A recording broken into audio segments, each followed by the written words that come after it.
राधे राधे। आज हम सुनेंगे कार्तिक मास की कथा, अध्याय 5। प्रभु मुझे सहारा है तेरा, जग के पालनहार। कार्तिक मास महात्म्य की कथा करूं विस्तार।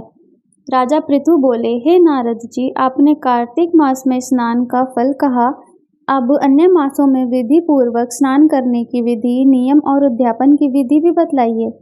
देवर्षि नारद ने कहा, हे राजन, आप भगवान विष्णु के अंश से उत्पन्न हुए हैं, अतः यह बात आपको ज्ञात ही है। फिर भी आपको यथाचित विधान बतलाता हूँ। अश्वनी माह में शुक्ल पक्ष की एकादशी से कार्तिक के व्रत करने चाहिए। ब्रह्म मुहूर्त में उठकर जल का पात्र लेकर गांव से बाहर पूर्व अथवा उत्तर दिशा में जाना चाहिए। उसके बाद जो मनुष्य मुख शुद्धि नहीं करता, उसे किसी भी मंत्र का फल प्राप्त नहीं होता। अतः दांत और जीभ को पूर्ण रूप से शुद्ध करना चाहिए और निम्नलिखित मंत्र का उच्चारण करते हुए दातून तोड़नी चाहिए।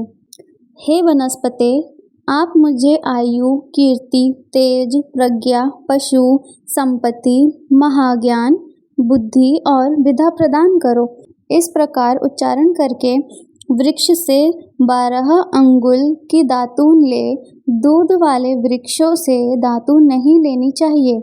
इसी प्रकार कपास, कांटेदार वृक्ष तथा जले हुए वृक्ष से भी दातून लेना मना है।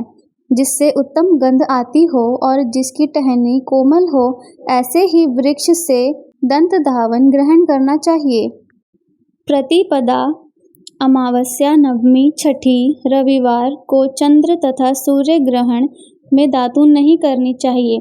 तत्पश्चात भली भांति स्नान करके फूल, माला, चंदन और पान आदि पूजा की सामग्री लेकर प्रसन्नचित्त व भक्ति पूर्वक शिवालय में जाकर सभी देवी देवताओं की अर्घ्य, आचमनीय आदि वस्तुओं से पृथक पृथक पूजा करके प्रार्थना एवं प्रणाम करना चाहिए।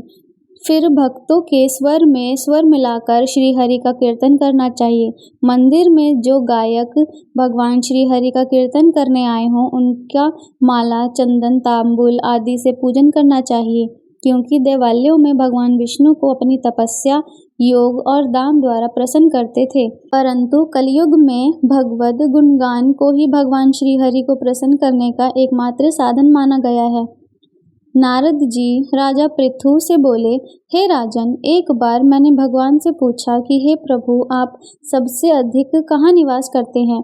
इसका उत्तर देते हुए भगवान ने कहा, हे नारद, मैं वैकुंठ या योगियों के हृदय में ही निवास नहीं करता, अपितु जहाँ मेरे भक्त मेरा कीर्तन करते हैं, मैं वहाँ अवश्य निवास करता हूँ। जो मनुष्य चंदन, माला आदि से मेरे भक्तों का पूजन करते हैं, उनसे मेरी ऐसी प्रीति होती है जैसे कि मेरे पूजन से भी नहीं हो सकती। नारद जी ने फिर कहा, शिरीष, धतूरा, गिरिजा, चमेली, केसर, कंदरा और कटहल के फूलों व चावलों से भगवान विष्णु की पूजा नहीं करनी चाहिए। अड़हल, कंद, गिरीश, जूही, मालती और केवड़ा के पुष्पों से भगवान शंकर की पूजा नहीं करनी चाहिए। जिन देवताओं की पूजा में जो फूल निर्दिष्ट हैं, उन्हीं से उनका पूजन करना चाहिए। पूजन समाप्ति के बाद भगवान से क्षमा प्रार्थना करनी चाहिए। यथा, हे सुरेश्वर, हे देव, न मैं मंत्र जानता हूँ न क्रिया, मैं भक्ति से भी हीन हूँ। मैंने जो कुछ भी आपकी पूजा की है उसे पूरा करें। ऐसी प्रार्थना करने के पश्चात साष्टांग प्रणाम करके भगवत कीर्तन करना चाहिए। श्री हरि की कथा सुननी चाहिए और प्रसाद ग्रहण करना चाहिए।